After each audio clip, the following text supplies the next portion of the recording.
myself wasn't that good at first. Like I'm just really stubborn and I just Yeah. keep going.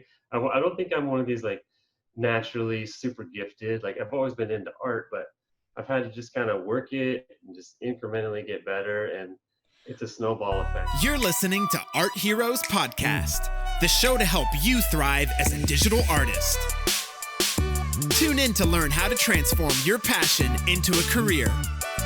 Get inspired by other kick-ass 2D and 3D artists and find out what it takes to be an art hero.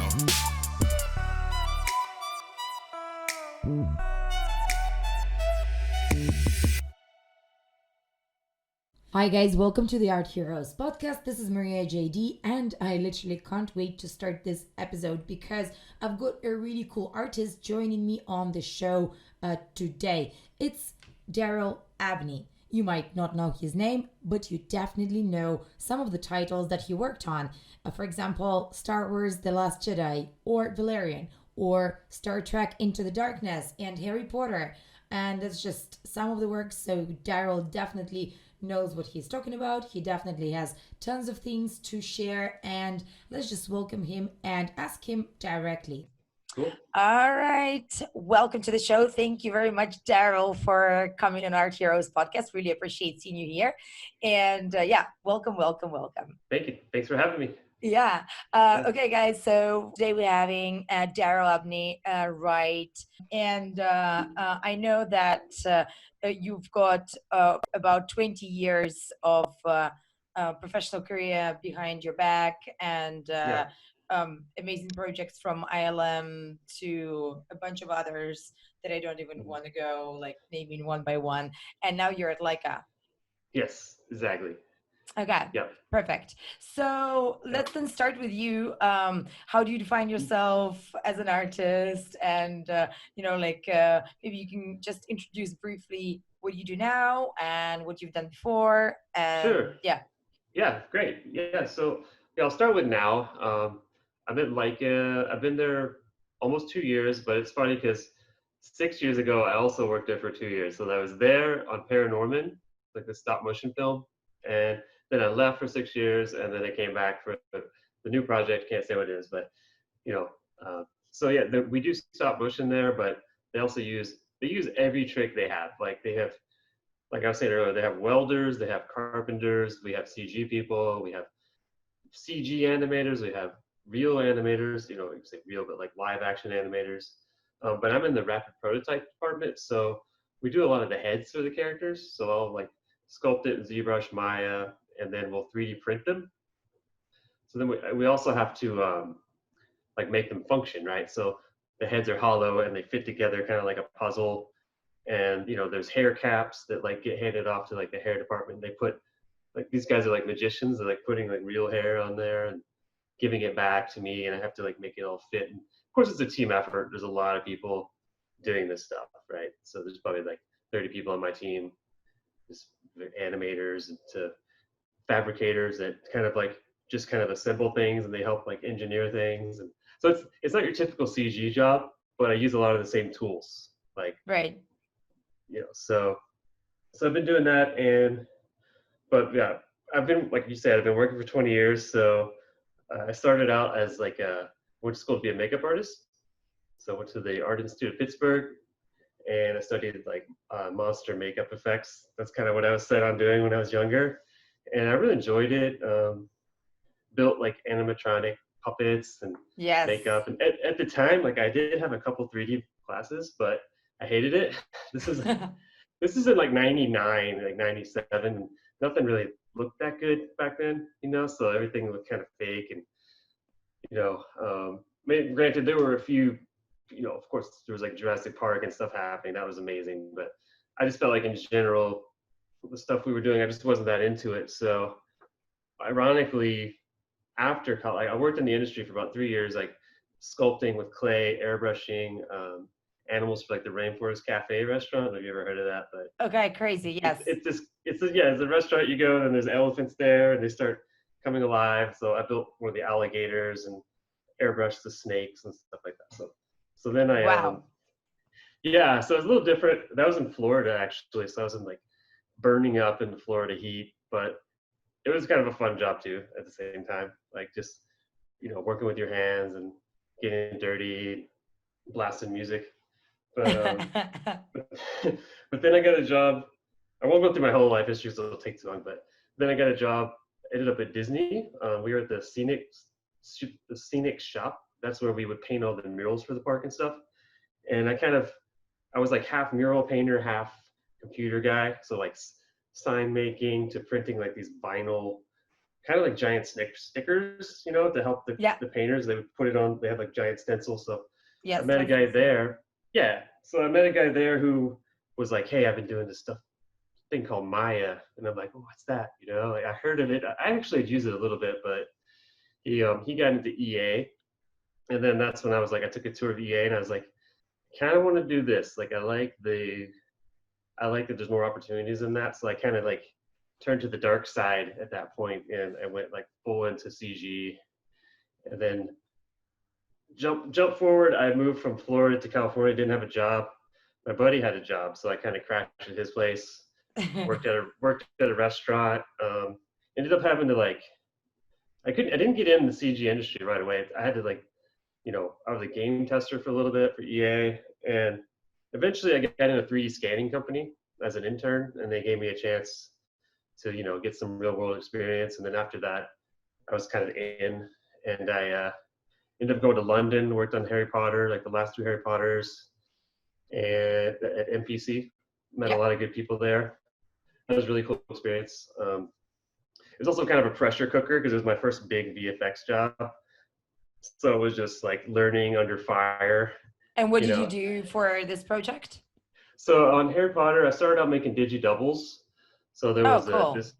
So Tonks was one of the digi-doubles I did. She's like the female character. And I textured Yaxley, which was another digi-double. He was like the bad guy, and he stretched. You know how they do that teleport thing where they all like stretch? So I was doing some of those with the team, like huge team of people. Really talented people at the time too. I mean, that was just like, that was where I earned my, I don't know what you'd say, earned my stripes, I think. Yeah, the belt.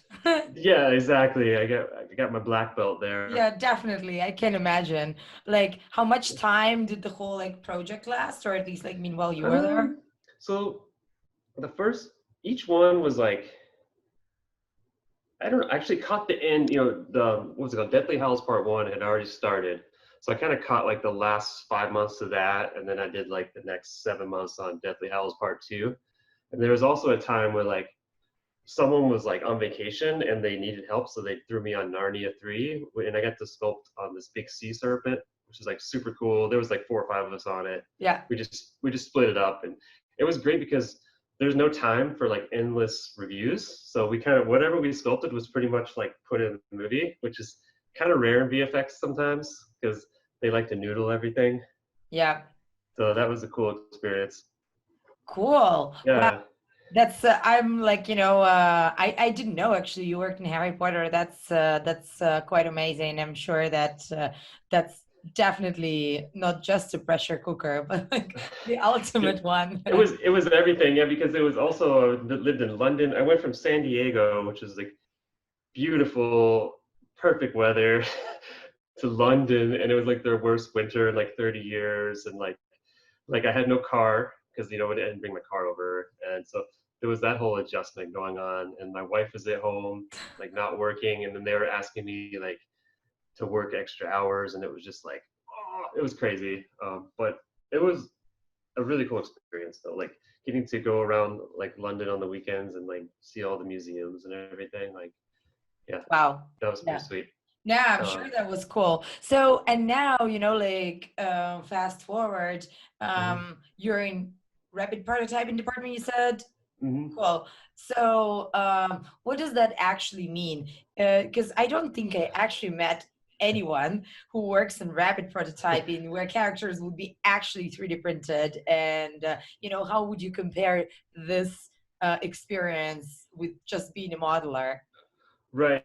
I think it's kind of just it's very similar to doing VFX modeling, but it's another layer on it where things have to work. If I build a character's mouth, if I make it too thin in CG, it might be fine. Like maybe it'll render a little weird, but if I 3D print it, it'll break. Yeah. So But why do if you need to get 3D print it? well, because it's called replacement animation. So on stage, there's the puppet, Okay. and the face. Say he's smiling, they're gonna pull the regular face off, and they're gonna put like the smile on with like Right. magnets. So they're replacing not every frame, maybe every other frame, depends on the shot. They might replace a brow, because the brow goes up and Yeah. down. So that keeps them from having to like animate like a rubber face or something. Like these are printed with color. Okay. We have texture guys. I don't do that. It's another talented team. They'll print it with color, and there's also people that kind of process these when they come off the printer. They clean them up, and then so I have to build it, and I have to put like magnet holes. I have to measure, and it has to be as precise as you can make it. So and every character is different. So maybe the eyes don't fit the normal eyes, so we have to come up with a different way to put the eyes together, because they're actually doing blinks and things like that. There's an eye mechanism. Yeah. So like I said earlier, there's a hair. We have to have a way to remove the hair, pass that off, and get it back. And you can't have things break on stage, because the animator's doing this like 60-hour shot. If your face breaks, it's gonna mess him up. So there's so many things. There's so many things that can go wrong. They have a team that's kind of an emergency team that's just there if something breaks, so they can bring the puppet over and really quick fix it and get it back out. So Wow. it's different. We also have a VFX team, which is your pretty standard VFX workflow. So sometimes they'll do set extensions, sometimes they're CG characters. Wow. So like to get, let's say, the job, did you need to learn all the ins and outs of 3D printing, or you picked it up on the way, or you kind of knew it?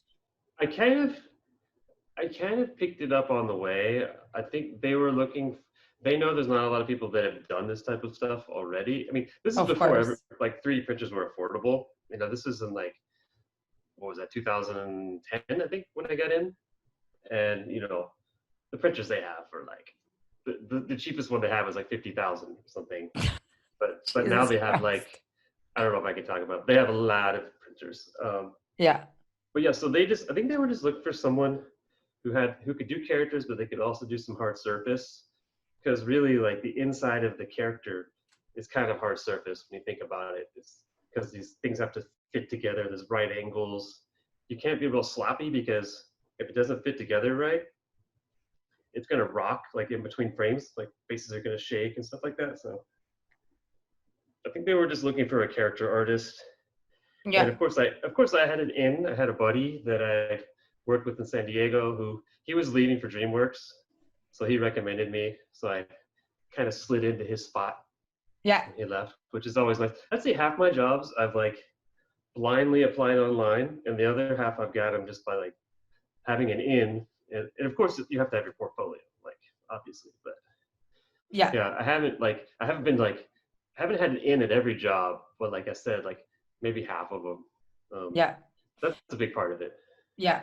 Yeah. Wow, I'm just like really impressed. I think this is so cool, and building on top of what you said with like learning everything on the go. Like, what do you think with all of your experience now? What do you think is still the essentials? Well, of course, portfolio is essential, but what kind of skill set? Because still, like, the technology is always evolving, and new tools, new software, new everything. So like for somebody who's entering the industry, you never even know what is a must and what is the fluff. Totally. It's all overwhelming. Like, yeah, right, these days there's so much software. Yeah. And it seems that it's so easy to learn, but then like 10 years later, you're like, what was easy? Sorry. Yeah. A long time ago, when I was at EA, I was talking to the character guy there, and I didn't really have a portfolio then. And what he was telling me, he knew I was into characters. So he said, just build a head. Like, if you can build a nice head, and if you do a great job, I mean, it's going to show that you have the eye. And of course, you could probably build a body. Like if you can do a really nice head. So like, that for me was a starting point because it wasn't overwhelming. I wasn't trying to build like the whole thing, you know. So I would say pick a project you can finish. So if you're into characters, just build ahead. If you're really into robots or spaceships, build like a smaller one, you know, like something you can get done. Like don't build like the Death Star, you know. Save that for when you have a little more experience. But like I don't want to tell you or people like build everything because some people will say that, yeah, you need to know everything. But then I've seen guys that all they have are robots and like they got a job because there was a move, the Transformers, and they needed people to do robots. So like you have to go with what you like. Like don't force yourself. Like you might hear like it's easier to break in as an environment artist. That's probably true, but if you're not in the environments, like I wouldn't go that route. I would try to make some characters. Like, yeah, if you're really into characters, just like do it. And my stuff wasn't that good at first. Like I'm just really stubborn and I just keep going. I don't think I'm one of these like naturally super gifted. Like I've always been into art, but I've had to just kind of work it and just incrementally get better. And it's a snowball effect. I hear this a lot. I'm not sure Yeah. if that's true, but yeah, I guess there are just different perspectives on like talent and just like different interpretations of that. So what do you like, Daryl? Like seriously, like, you know, as an artist, what do you like? Yeah. What do you have more tendency to work Okay. on? Yeah, so I'm kind of cursed because I like horror. And in VFX, there's hardly ever horror, right? Big budget stuff's like Marvel. Yeah, there might be a kind of gross thing here and there, but like, so that's my favorite is like dark horror stuff. When I get to work on American Horror Story, I get to design this demon in the intro, season 3. And that was a really cool gig. So I don't know, I just attracted to that kind of stuff. Like, so I like that. Monsters, creatures. You know, I'm a creature Yeah, that's guy. what I thought. Yeah. But like the thing is, in reality, most character jobs is humans. Like, you know, because every movie is gonna have a human, and every game's gonna have a human. So you can't. I don't think you can just have monsters. I mean, you're pushing it. You might be able to, but you gotta have a few humans, I would say. And Well, at least one there will be. Yeah, and I kind of like think of it kind of like the Spielberg way. Like he would do like a UFO movie, and then he would do like a Schindler's List, like a serious movie, and then he would go back and do like a space movie. So I would do a monster, and then I'll do like a realistic thing, and then I'll go back and do another. So I kind of mix it in. It's not always 50-50, but that's kind of been my approach. I feel like in college I was too worried about getting a job. I guess it's justifiable. So I went like realistic with everything. I didn't really do that much monsters, even though that's like my passion. So interesting. I would mix it up. You know, like I really wanted to ask this because, you know, for example, looking at your Gumroad, I think I couldn't like I saw guns. I mean, there is like you're teaching how to make guns, and then looking at your Instagram, I could obviously see that there's something towards the dark side. I see. That's funny. So I was like, is this guy even hard surface or organic? Like, let me understand this better. Okay, I was gonna say I'm kind of all over the place. Like, yeah. Okay. I'd say that explains. Yeah, if you want to be like social media king, then yeah, make a bunch of photoreal heads of celebrities, tag them. You're gonna get the followers quick. I'm kind of going the long way, and I'm like doing my own stuff, and one's a monster, one's a robot, you know. But I do like at the heart of it, I like creatures. Okay. So I've got some stuff, some new stuff, but I'm just not done with it, and that's a whole other deal. Like with your well, you can personal project. Yeah, you can tell me later. So before I forgot, actually, I also wanted to just get your opinion on digidoubles, since you also worked on that. You know, there is now the whole conversation to what extent scanning will advance, and AI, and you know, all the new technology. What level are artists replaceable? So what do you think? I think digidoubles, I think it's going to get more and more automated for sure. There's always good. I mean, I even feel, even when I got into it 10 years ago, it felt a little automated because you would get a scan, you would snap a mesh to a scan, but then there was always a lot of cleanup though, like the subtleties is what the artist was there for.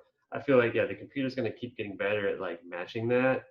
You're always going to need a guy or a girl in there to do the final like 10%. And that goes for every job. I feel like the first 80%, most people can learn the stuff. It can be outsourced, but it's those last 10%, like the little touches, you know, that's really hard to get replaced. See, I wouldn't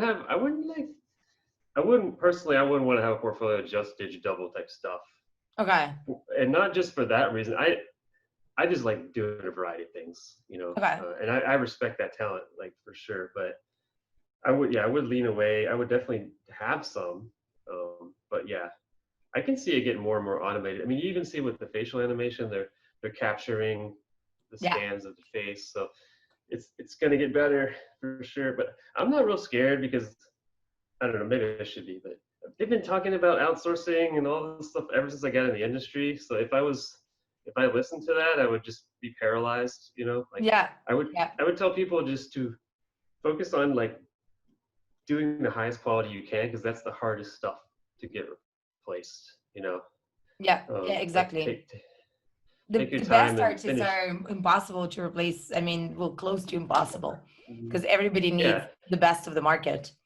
Yeah, and this for now, that's totally true. Maybe 10 years from now, I still think they're gonna need us for sure. And I'm gonna go down with the ship. I'm not gonna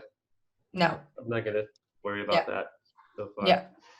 So, you know, talking about 10 years from now, or let's start from today. Today, you teach people who probably 10 years from now will be.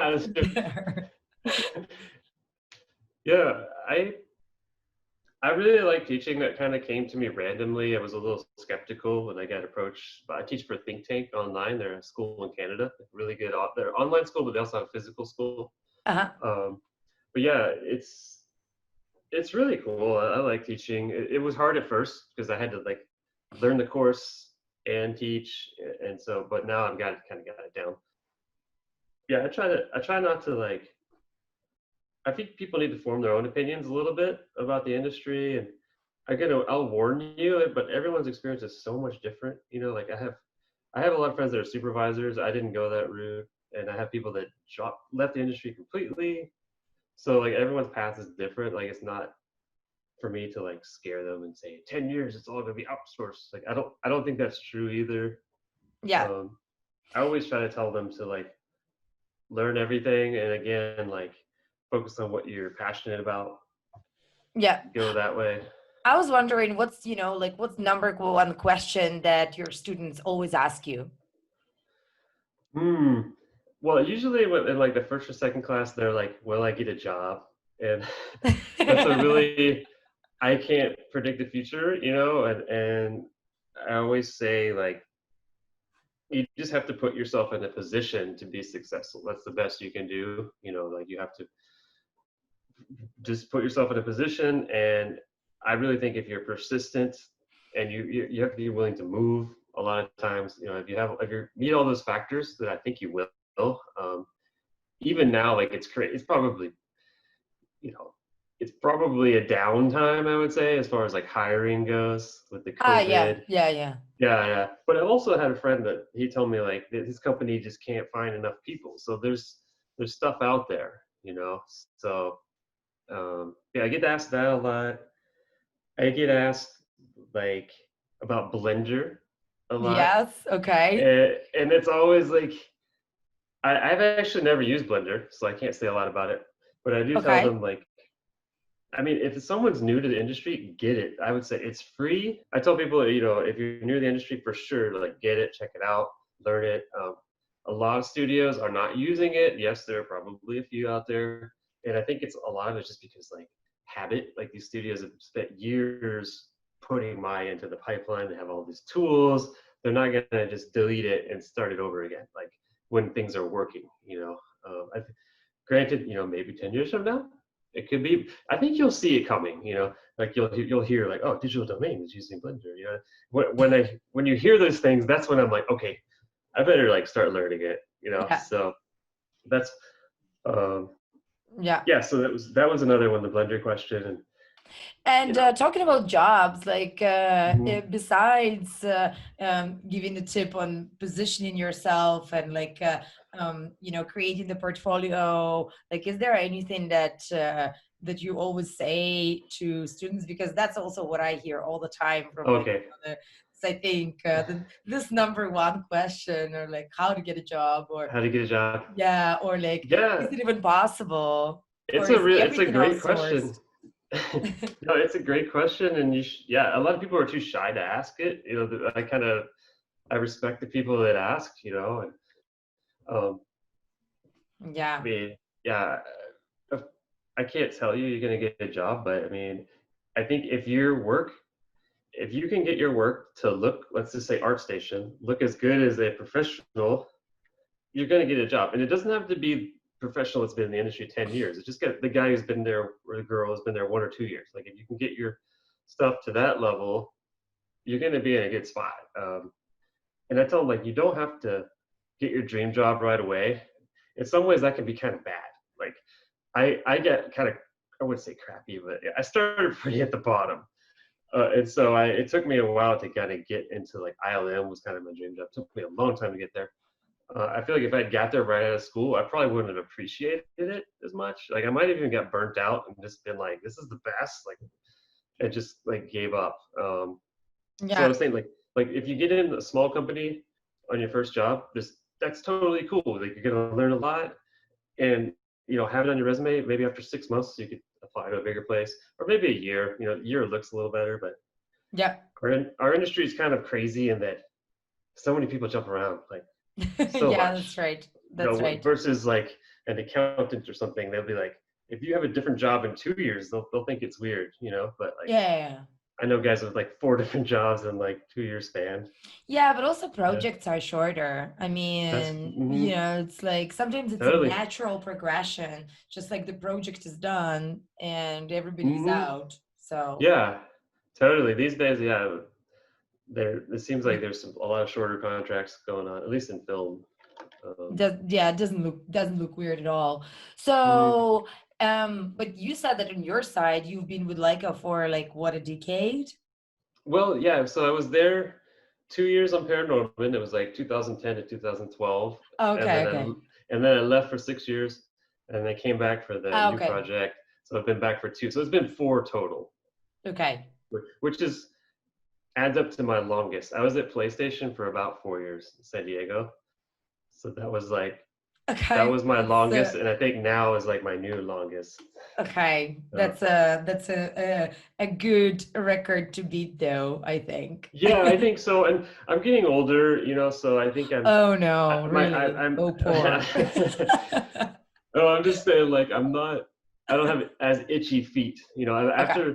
I would get bored after a year, like at a job. I'll learn the pipeline the first 3 months, and then go through the motions, and then the new movie, and then I don't know. That's the way my brain was. Like, I need a new Mhm. challenge, and now I'm like, okay, well, maybe the work's similar, but I can like work an 8 hour day, and then I have time to go home and like work on my own stuff, which is like kind of more important to me in a way, than building Yeah. my demo reel. 'Cause I've been doing this for a while, so but demo reel is what it is at this point.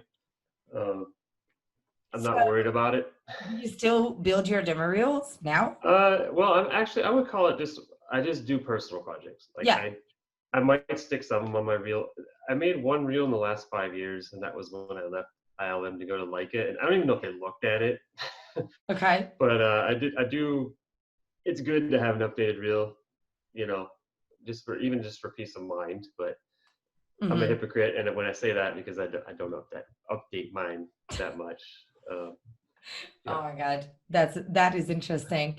So, what is then now? What are you working on right now? If it's not a demo reel, like, right.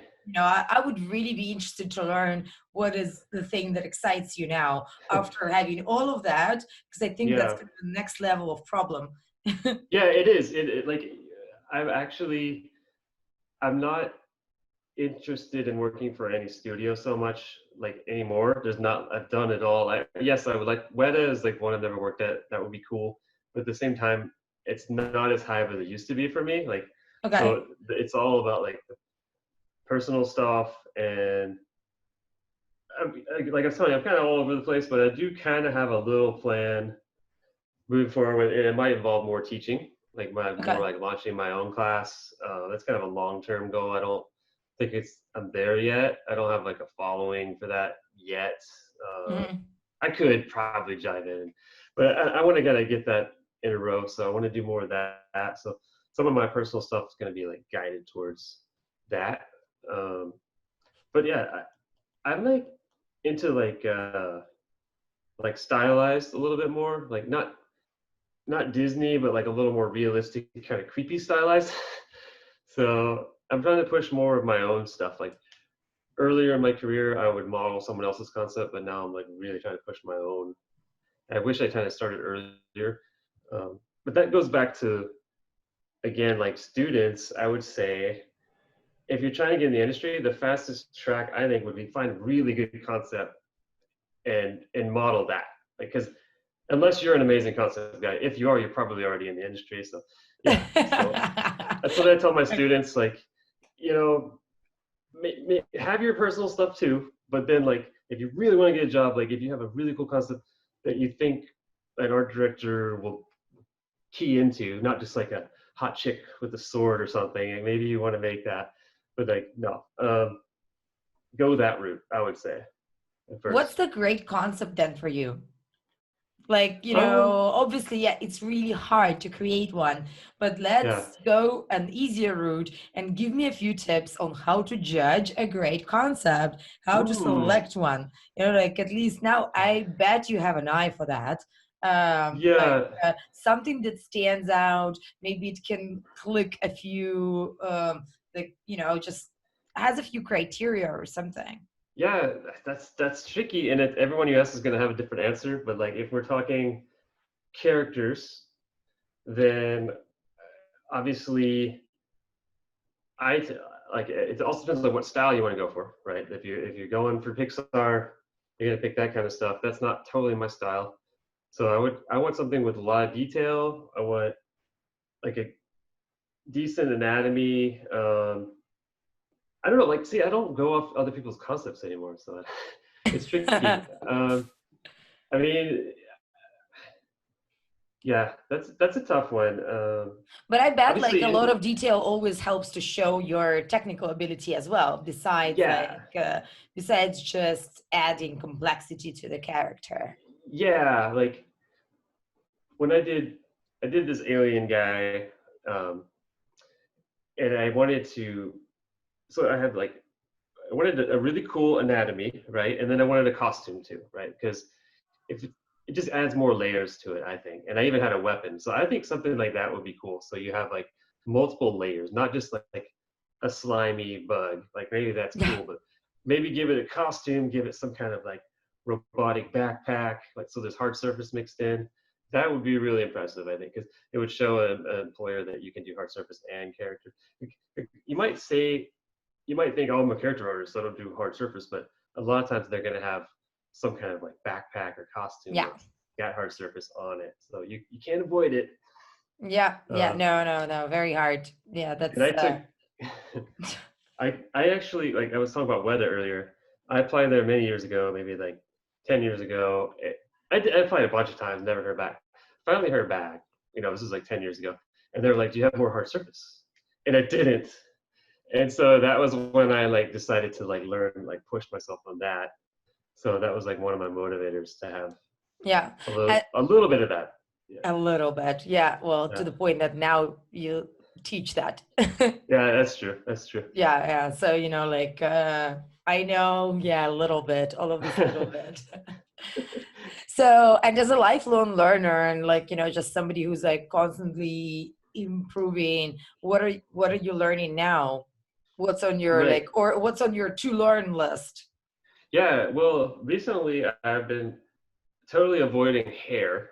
So I forced myself to learn like X-Gen grooming. And I actually took one of your last podcast guy's class, Chris Costa. Yes, Chris Costa is amazing. Yeah. Oh, he's amazing. He's super nice. That's kind of where I picked up groom. I took his class and I'm so glad I took it. That was super cool. So I learned that. We're trying to get better at like eye shaders. I think a lot of people when they're new, like you pick up the sculpting, texturing makes sense, but when it gets into look dev, that's where like things start to look like plastic, you know, like a lot of people pick that up later. I think there's a lot more information on it now than when I was getting in the industry, but yeah. So I'm just trying to dial in like my hair, my look dev, push my own concepts. I'm trying to like, I'm making like I'm all over the place. I keep telling you that. I'm doing like a horror poster because really into horror. I don't necessarily want to make a horror movie right now, as I know how much that takes. So I figured, hey, I can make a poster. Okay. So I've kind of designed the creature. It's in this cave. So I've got the cave, I've got the creature. I'm not gonna show it yet, but yeah. So that's something I'm working on. Is like I want to print out like a poster and maybe try to get one of those like horror T-shirt places to see if they'll put it on. I don't know. Well, it sounds amazing, actually. I can't imagine how much work that is, though, for just one poster. Right. It is. Yeah. It's a lot, and when I'm teaching might as well and everything. Continue after the poster is done. Maybe you want to do something else with this. Yeah, I started writing too, just because I think if anything has a story, it's going to be a little bit better. So I started writing like a backstory for like why is this creature in the cave, and wow, you know, like a set in the 80s, kind of Stranger Things vibe type thing. But yeah. Jeez, so you definitely don't take shortcuts. Yeah, that's why I'm like slow as a snail.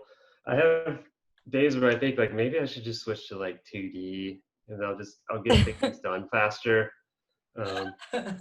Well, I don't know. Like seeing your approach to 3D, I'm not sure that 2D in your case will be faster. It's true, yeah. There's this guy, I don't know if you see this, black and white. Yeah, I see that. It's John, I think his last name is Morgensen. He's a Danish guy. He got famous for drawing on Post-it notes. I'm really obsessed with his stuff, like his 2D stuff. So if anybody wants to see that, I think it's John Morgensen. You can just type Post-it note art. Okay. Yeah. I'll find it and I'll post the link below the video. And notes. Cool. Post-it art. Okay. Amazing. It's super inspiring for me, like these little characters he does. Yeah. Super cool. Very, very interesting. So the grooming journey and the X-Gen and everything. And is there anything else that you wanted to pick up in the future? Or this is pretty much just... Well, there's so many things really. Like I would like to get a little better at like 2D painting. So not necessarily like doing it all in 2D, but just doing a quick sculpt, render, and then painting over in 2D, kind of the concept art. I think it's kind of standard these days. So I think, and that's part of my goal, like getting things done faster instead of full 3D. Just like, I think these dudes are spending like a day or two sculpting, and then they render it one angle, and then you can paint the hair, you know. And so I want to kind of push that. I did some of that on American Horror Story, but that was many years ago. So I want to do more of that, like integrate 2D into my 3D. Yeah, that's the main things. I just keep getting better. I sculpted my grandpa last year, so now my family. Nice. Yeah, it was really rewarding. I did it for Chris Costa's class. Like I needed something to make, but now I gotta sculpt my grandma. So there's like a package. Yes, definitely. I've actually got him here.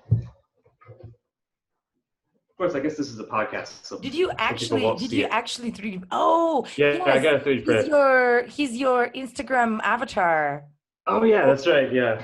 Oh, now I understand. Yes. No, because I was like, this guy looks like you, but he's not you. Oh, yeah. I was really confused, actually, because I thought it was a really bad sculpt of you. Oh, that's funny. Oh, no. I don't mean like bad, but I mean like your like a bad likeness of me. A bad likeness. Yeah. Gotcha. So I was like, maybe you changed. Maybe like my impression of you from the picture is not that. Yeah. No, I can maybe see you're really different in real life. Yeah, this one was like mostly done at a coffee shop because I have a friend who's like obsessed with coffee shops. So I got a laptop. I just kind of a cheap laptop, and it runs ZBrush, and I did most of it just from the coffee shop. So that was cool. Wow. Yeah. Very, very interesting. Yeah, what a cool story, you know, like this is so inspiring. A sculptor grandpa made from a coffee shop. That's amazing. Yeah. Now I know the story. Yeah, and then I shared it. Like, there's an Abney, like my last name's Abney. There's like a Facebook group, and I put it on there, and everyone's like asking me for copies. And then now they realize like 3D printing is kind of expensive. Yeah. So, Yeah. but yeah, 3D I'm hoping printing to. is- I got some help from a coworker who helped me mold it. So I did cast a few of them, so I can like cast like 20 of them or something like that. So I might do that for like a family reunion. Just cast Yeah. up a bunch of grandpas. Yeah, definitely. Mm. Look, I actually had like one kind of a last topic that I Mhm. wanted to uncover a little bit and just Mhm. to see what you think. So, do you think that a 3D artist is like needs to work all his life? That's also like, you know, covering a bunch of questions that most juniors never ask. Okay. Do you Mhm. think in this career you're kind of a working all the time, or there is a chance that you kind of save up and retire early and just like work on your Oh, own stuff, you know? So like right. I had this conversation with somebody and I really didn't know what to answer. But I was Yeah. just thinking maybe I can ask you. I think it's a good question. It's a great question, and Because it's also, you such know, a. like knowing that all the projects are short, so you never really Mhm. know if you're gonna get the next one, you know, Mhm. especially Yeah. now in the pandemic, it's like the food is down and the Mhm. hiring and la la la. Yeah. So let's see what you I, think. I have a friend who calls it the circus. Like working in the industry is like working the circus. Um, and it's such a new industry that we haven't been around that long to see if people retire. Like I, Exactly, right? when I was at PlayStation, I worked with this guy, really nice guy, Mike. I think he was like 62 at the time, and he actually was doing ZBrush and Maya and doing a great job. He did retire, so it is possible. Um, and I think, yeah, that was. I mean, everyone's goal, I think, is to work on your own stuff. Like, I mean, yeah, Exactly, work is exactly. great, but it's never going to be like what you want every time. Even if you get hired for the movie you want, after that, you just go on to whatever they need you. Um, so yeah, I think it's very possible. I think with the remote stuff, it's going to be even more possible. But I think part of the key of that for most people is like you're probably going to have to move somewhere cheaper, like outside of a major city, so you're not like spending all your money on rent. That's kind of like Yeah. long-term plan of mine is like I might move somewhere cheaper, like a smaller town. It's not very appealing to young people, and I totally get that. So it may be more like when you get old. Yeah. Um, yeah, I that's mean, kind of. I totally get that. I mean, Mhm. you know, like for me, as an 18-year-old, I was living in New York. I couldn't Mhm. imagine anything better, and I couldn't Yeah, imagine anything different either. totally. Yeah, and Yeah. and a lot of the hubs for this VFX are these really expensive cities to live in, like LA, San Francisco, Yeah. London. Like it's yeah, it's an Yeah, uphill even battle. Montreal and Vancouver Oh yeah. are not like tons cheaper. No, it's not. Portland's like a weird. It's actually cheaper. Yeah, it is. I It's believe you, but you know, yeah, but it's meanwhile, still hard. it's still hard, and I wouldn't call it a traditional destination. Exactly, and there's kind of like one or two places in town, versus Vancouver. There's like 20 places. So here it's kind of riskier in a way. Like if I lose my job, like gonna have to Yeah. move. Or with the remote stuff though, I think I could make it work. Stay here. Um, but yeah, I don't know. I think you need. If I could turn back time, I would have put more in my 401k when I was 21, because I graduated when I was 21. I got my first job when I was 21. I had the meeting at work, 401k meeting, and I was like, I'm barely making anything. I don't have any money to put in my 401k. If I just put a little bit, like $100 a month. So I mean, I do have that now. So I'd say to people like get that going as Yeah. soon as you can. There's still no guarantees with that, but um, you Yeah. know, I think you gotta plan. You Yeah. gotta plan ahead. Like you can't just follow the wave. I think of like people, everyone's moving to Montreal now. Okay, go over there. You gotta like try to plan something out because these companies are not gonna like look out for you. I mean, they're not out to get you necessarily, but like you gotta put some money away or you know Yeah. yeah, I don't know. Well, but like I'm happy to hear your optimistic comment that Hmm. yeah, like everything is possible. Maybe just like in cheaper destinations, will Yeah, and I think it doesn't so. make it sound bad at all. It doesn't, and like I don't know if I'm ever gonna fully retire, like because I like doing art. So like, if I could, maybe I'll just teach when I'm old. It's kind of a plan. Um, Yeah, like part time. That's and then you got your, you're paying bills other ways, but with like your, I don't know, yeah, Social yeah. No, no, Security or no. I something. mean, Like, like because I that's think, definitely an option. like I would get bored Oh retiring. yeah, It's just doing nothing. So I'm just gonna keep working, and then if I feel like I don't like it anymore, like I'm gonna do something else. Like if I'm at a company and I don't like it anymore, I leave. So yes, no one's got a gun to my head like making me stay. So yeah, yeah, yeah. yeah, Well, I'm sure that if somebody's working all his life on just like improving and improving and improving, that definitely brings the benefits in whichever form or shape. yeah, So, exactly. Yeah, you yeah, can be maybe more supervisor roles if you want to go that way, or you'll know more people, so you'll be able to freelance easier. Because I know yeah, that's scary at first. yeah, Yeah. yeah. So yeah, Well, that's cool. yeah, Thanks for the perspective. And for sure. actually, as I'm wrapping up, I've got a um, quick tradition here. So we have 10 questions, like a short questionnaire. You've got like I don't know, a couple of words Okay. to answer each one. Okay. And I'm ready when you are. I think I'm ready. Okay. All right, let's go. So, what's your number one tip for combating distractions when working from home? Get my phone out of my view of sight. That's a Have great one, actually. yeah. Is it just one? You just need one, You can do two. two, or and then like um get some. I have some music with like no lyrics that I play if I really Yes. need to focus. So it's just like I have this like playlist with like, yeah, just get that going. Cool. Yeah. Actually, really good too. Yeah, I kind of do the same. Well, anyway, Yeah. Yeah. so what's your favorite tradition or holiday? Um, I love Halloween. Obviously, 'cause I'm into spooky stuff, Yeah. and of course Christmas because there's like family. So it's kind of Cool. an eye. Yeah. Yeah. What's your favorite way to get in some exercise? My favorite way is probably snowboarding. I really like snowboarding. I'm doing CrossFit right now too, which is sometimes it's like torture. Yes, yes, at least from what it looks like, yes. Yeah. Uh, what's your most used emoji? Ooh. Um, Probably thumbs up.